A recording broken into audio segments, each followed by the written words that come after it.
Tomorrow, Grey Zone Warfare is launching into early access on Steam, which means you'll be able to play one of the most exciting FPS games I've played in absolutely ages. It's launching at 2 PM UK time, or I think that's 9 o'clock Eastern time in the US, and of course I'll be streaming it right here, so make sure you're subscribed and turn your notifications on. Now, as someone that was lucky enough to get into the creator early access for Grey Zone Warfare, I've got about 25 hours into the game, so I thought I'd give you some tips of things that I wish I'd known before I started Grey Zone Warfare the first time. If you've got any more to add, let me know in the comments below. So, number one, and the most important thing for anyone starting out in this game, your faction choice matters, and it can't be changed.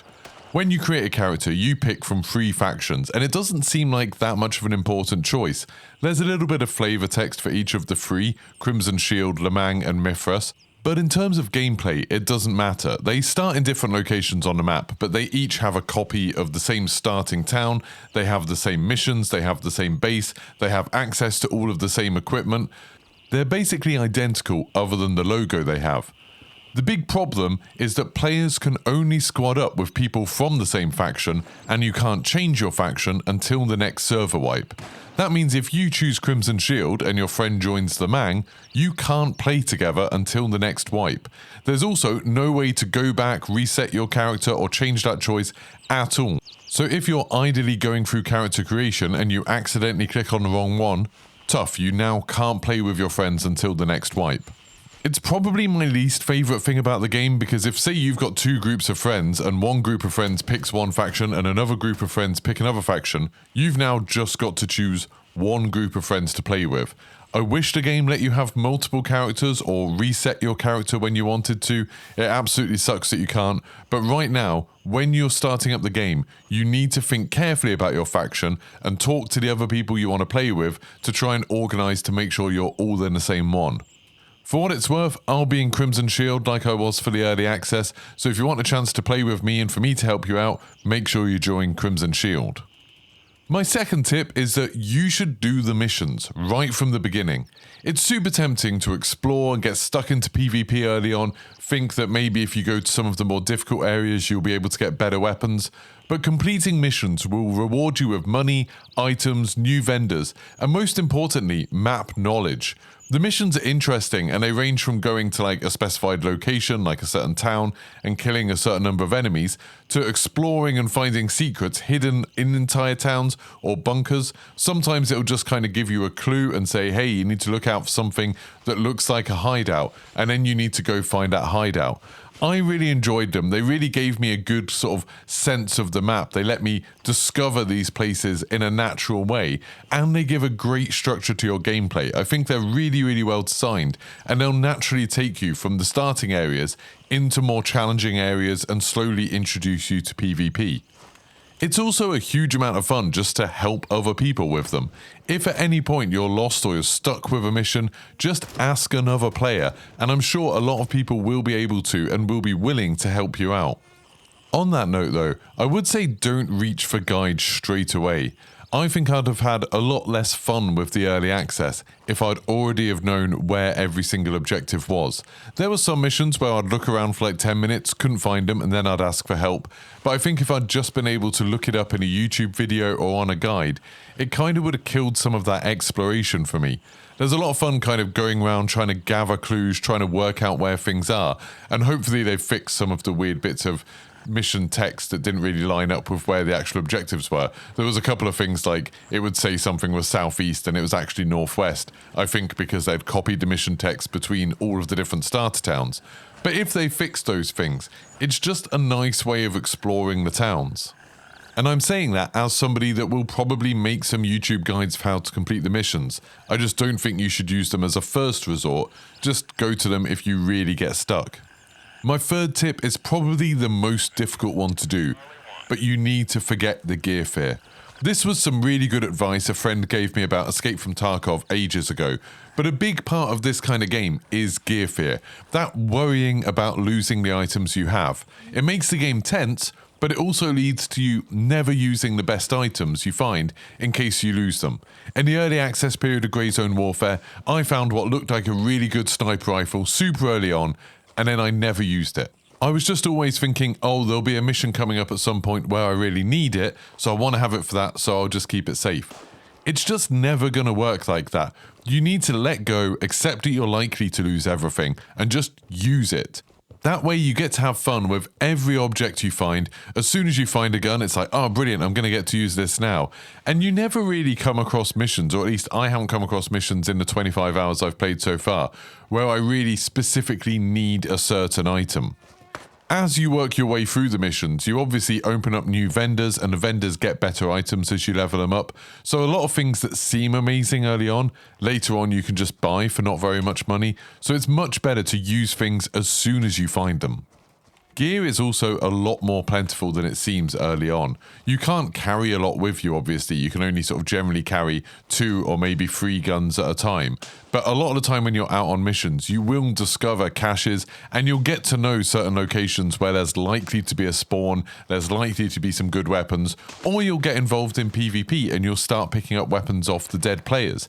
Even the AI have some pretty decent weapons when you get to some of the slightly more difficult zones. So embrace loss and just go with the flow. Even in the worst case scenario where you absolutely end up with nothing, that can still end up leading to some exciting gameplay.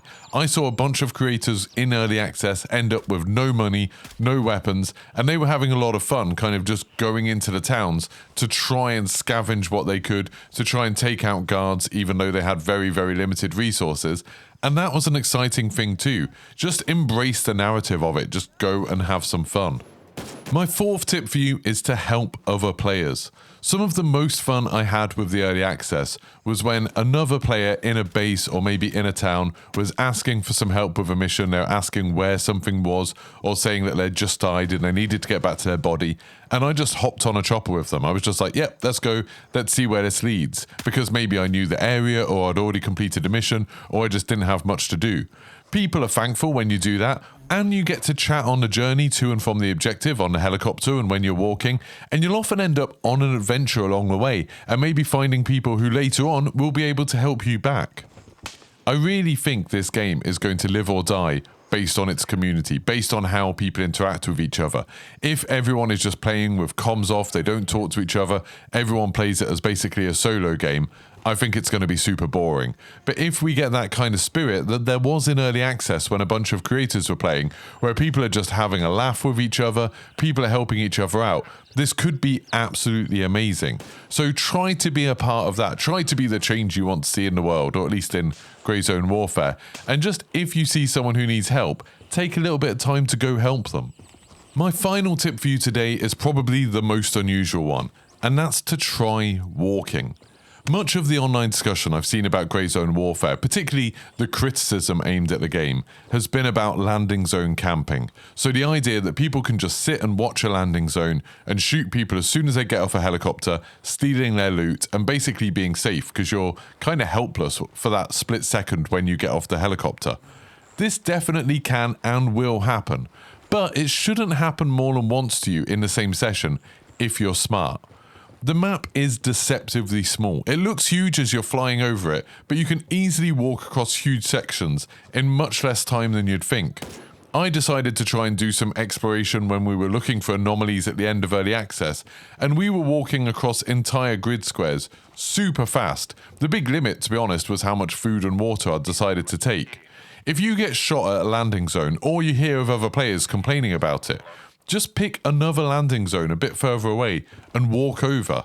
It'll give you a chance to take your landing zone back. I don't think a lot of players will expect to have other players creep up on them, and you'll even maybe be able to get your gear back. If people really are landing zone camping and just sitting there waiting for player after player, you might be able to get your stuff back off them. Obviously, I think what will really happen is, just like in DMZ, people will accuse each other of landing zone camping, but what's really going on is just the different factions are all using the same landing zones. So like if you're waiting for a helicopter to come and extract you, and then you see an enemy helicopter land and players get off, obviously you're going to shoot them and kill them. Why wouldn't you do that? And then those players who just landed will think, oh, those guys were exfil camping, even though you were just waiting to go. The fact that you're very limited on bag space in this, you can't carry a lot of loot, makes things like landing zone camping a lot less effective than it would otherwise be. but being able to walk from another landing zone or even from base means that this shouldn't be too much of a problem. There's always going to be ways that you could get around it, ways to fight the people doing this. Walking in this game is great, to be honest. If you have some friends along for the hike, or just people who are willing to use their mic, you can chat to people, make sure you're stocked up on meds and food and drink and stuff like that, and just go have an adventure. And the same works in reverse. If you don't think you can safely extract, like maybe there's enemies who just came in on a helicopter, you can always just walk to another landing zone, or even walk all the way back to base. The first time I played, I didn't actually know that you could get a helicopter back to base, so I just walked the whole way back, and it didn't take me that long at all. From the starting town, it'll be like 10 minutes. So those are my tips for people starting out in Grey Zone Warfare. If this is helpful to you, don't forget to leave a like, and let me know if you want to see more content about the game. I'll be streaming, of course, as soon as this goes live at 2 PM tomorrow, so I'll see you then. Goodbye.